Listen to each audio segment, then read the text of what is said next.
안녕하십니까.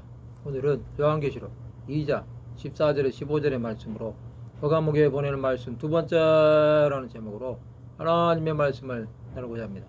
본 말씀은 그러나 내게 두 가지 책망할 것이 있나니 거기 내게 발람의 교훈을 지키는 자들이 있도다.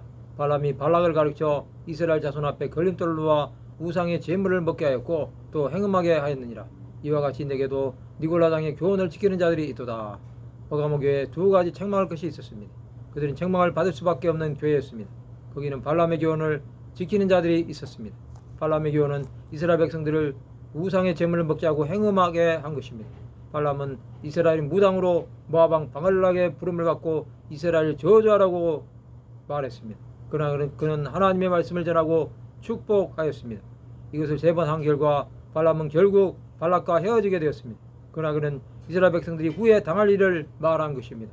민수기 25장 1절에서 3절에 보면 이스라엘이 시딤에 머물러 있더니 그 백성이 모압 여자들과 음행하기를 시작하니라. 그 여자들이 자기 신들에게 제사할 때 이스라엘 백성을 청하며 백성이 먹고 그들의 신들에게 절함으로 이스라엘이 바알볼에게 가담한지라. 여호와께서 이스라엘에게 진노하시니라.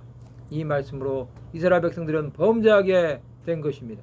이것으로 발람은 하나님의 진노로 결국은 죽임을 당하게 된 것입니다.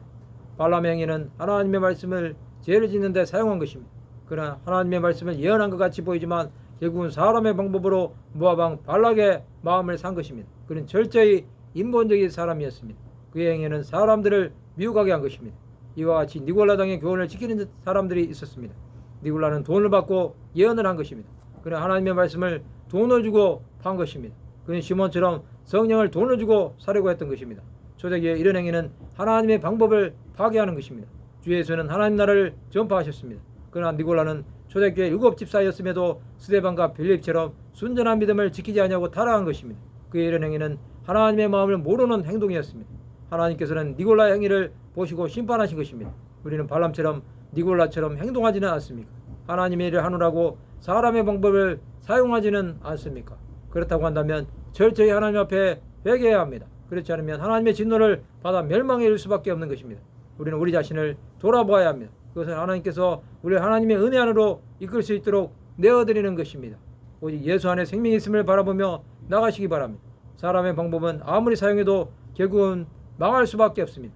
사람의 관계 속에서 벌어지는 모든 일은 하나님 나라를 위한 것과는 상관이 없습니다. 말씀을 마치고자 합니다. 오직 주 예수를 따름으로 하나님의 방법으로 승리하는 하나님의 백성들이 되시기를 주님의 이름으로 축원합니다.